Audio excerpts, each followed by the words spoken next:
Selamat siang pemirsa, Wakanda News edisi Kamis 24 Maret 2022 kembali hadir di hadapan Anda bersama saya Muhammad Atur dengan serangkaian informasi yang telah dihimpun oleh tim redaksi kami. Antara lain adalah kelangkaan pangan, khususnya kelangkaan terhadap rempah-rempah. Menurut Pressfood, Wakanda tercatat sebagai pengekspor rempah nomor 3 terbesar sedunia.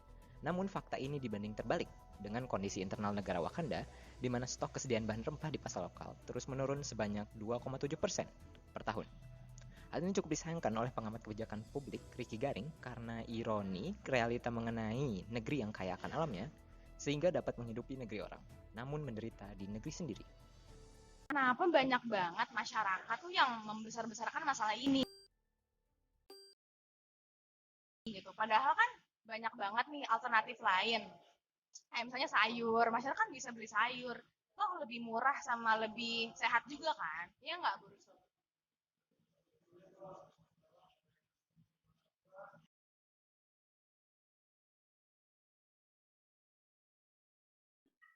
Assalamualaikum warahmatullahi wabarakatuh.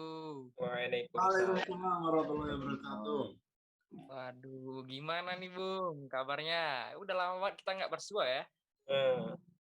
Aku lihat kalian di kamera ini kayak makin subur aja, makin sejahtera aja nih. Hidup kalian kayak bahagia banget nih. Bisa saja kau bicara nih. Oh ya Budiman, gimana nih kabar anak istrimu di rumah? Baik. Bung, kalau kau tanya masalah istriku itu semakin dia tua, makin dia cantik dia, makin jatuh cinta. Terus kalau anakku, kebetulan anakku sekarang baru belajar buka kado. Jadi kemarin dia ulang tahun, aku berikan dia kado. Jadi dia senang tuh buka kadonya. Kesibukannya dia sekarang ngajar. Ini ngajar kegiatan sosial itulah, jadi relawan buat anak-anak yatim, anak jalanan juga. Kelihatannya keluarga kau harmonis sekali ya, beda dengan nasibku. Nasibku miris lah intinya. Aku tidak mempunyai istri, utang banyak, mencari istri pun susah karena tidak punya uang. Aduh, malang kali ya nasib kau nih. Tapi ya macam negeri kita nih. Ini negeri kita nih lagi malang juga nih nasibnya nih. Entahlah apa maunya negeri ini. Dulu kita berjuang mati-matian loh buat reformasi. Ya, tapi sekarang manis di wacana aja gitu. Ya sekarang juga rempah-rempah tiba-tiba langka. Coba, padahal kita adalah negeri yang menjual jutaan rempah-rempah terbanyak nih ke negeri orang. Di negeri sendiri, lihatlah bagaimana.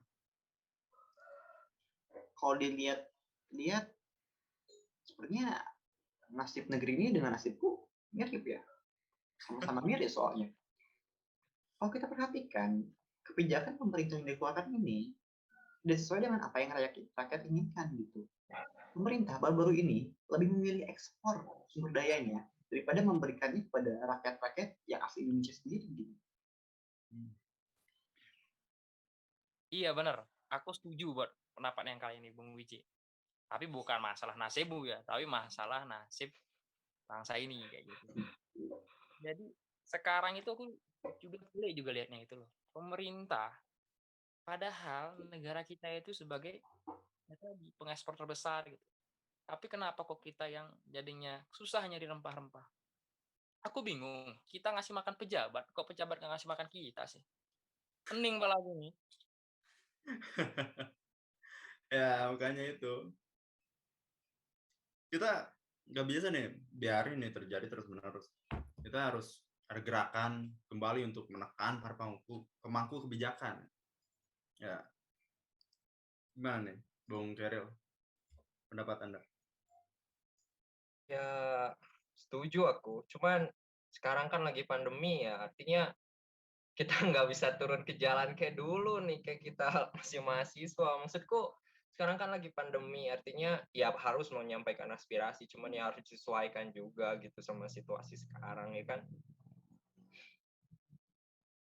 Bung Cairil, umurmu itu udah semakin tua. Tapi janganlah nyarimu itu semakin kecil.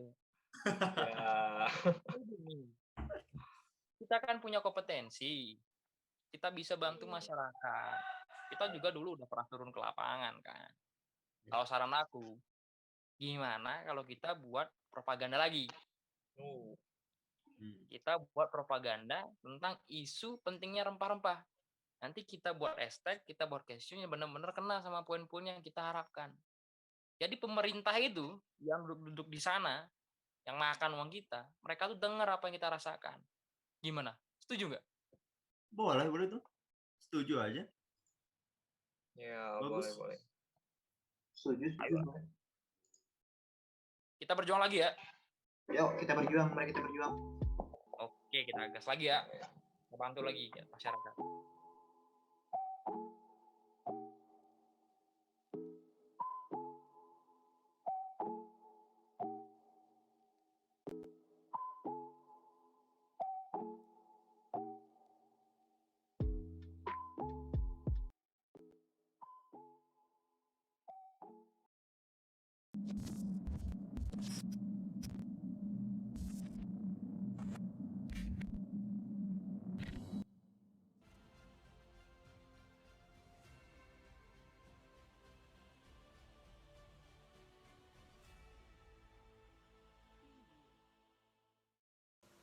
Senin 22 Mei 2022 dikabarkan bahwa Budiman Abian, seorang aktivis dibawa oleh pihak kepolisian atas dasar adanya laporan dari pemerintah mengenai kasus pencemaran nama baik dalam isu kelangkaan rempah.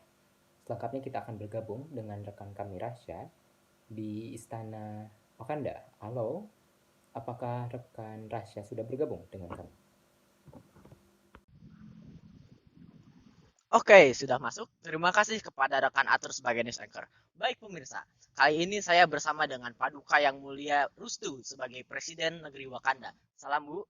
Yang melaporkan ketiga aktivis kepada pihak yang berwenang. Jadi, mungkin kita langsung saja. Bagaimana tanggapan Ibu mengenai isu kelangkaan rempah yang terjadi belakangan ini? Oke, untuk hal itu sebenarnya ya saya paham kok mengenai keresahan masyarakat gitu ya. Mereka khawatir bahwa kebutuhan akan rempah-rempahnya tuh nggak tercukupi gitu. Tapi kan balik lagi, Wakanda ini sebenarnya negara yang kaya akan sumber daya alamnya. Jadi janganlah bergantung kepada rempah-rempah gitu. Coba makan buah, makan sayuran supaya SDM Wakanda ini nantinya juga akan membaik begitu, Mas. Oke, tetapi Bu, melihat dari data dan juga tanggapan dari pengamat politik yang mengatakan bahwa kelangkaan rempah itu bukan karena produksi lokal yang lemah, Bu, melainkan karena target dari pemerintah adalah ekspor ke luar negeri. Nah, karena hal ini, beberapa kawan-kawan aktivis kita terjerat oleh UU ITE karena mereka bersuara tentang hal ini. Nah, menanggapi hal tersebut, bagaimana pendapat Ibu? Oke, begini Mas, negara Wakanda ini kan memang negara yang menjunjung tinggi demokrasi gitu ya, kebebasan berpendapat pun kita jamin gitu haknya. Isu kelangkaan rempah-rempah ini pun kita tampung kok aspirasinya gitu. Tapi balik lagi, Wakanda ini merupakan negara yang paham akan sopan santun gitu. Jadi, bagi masyarakat itu kalau misalnya memang mau menyampaikan aspirasi, janganlah berprasangka buruk kepada kami.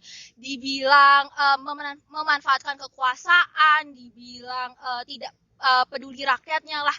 Hati-hati loh Mas itu merusak martabat saya sebagai pemimpin gitu ya.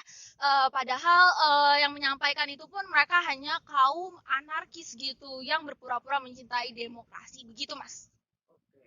Ya, mungkin begitu dari kami. Terima kasih kepada Ibu Paduka yang mulia atas waktunya. Salam Bu. Kembali ke studio.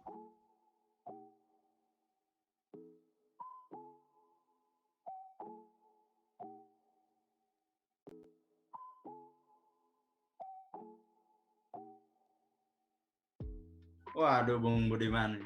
Gimana kabarnya habis gitu, dari jeruji besi? Gimana sih bisa sampai ke jeruji besi itu akhirnya? Kau tahu kan, ada pepatah yang mengatakan bahwa setiap pahlawan memiliki dua kemungkinan dalam hidupnya. Yang pertama, ia mati sebagai pahlawan dikenang. Terus yang kedua ya hidup cukup lama untuk menjadi penjahat. Waduh. Jahat apa yang kau maksud Budiman? Ya merelakan orientasi dari kepentingan setelah sekian lama mengatasnamakan idealis, runtuh juga dengan satu cek tulis lah. Kegiatan kita disetir oleh salah satu tim kita, salah satu teman kita. dengan berdasarkan pada agenda kepentingan politiknya. Kecewa aku.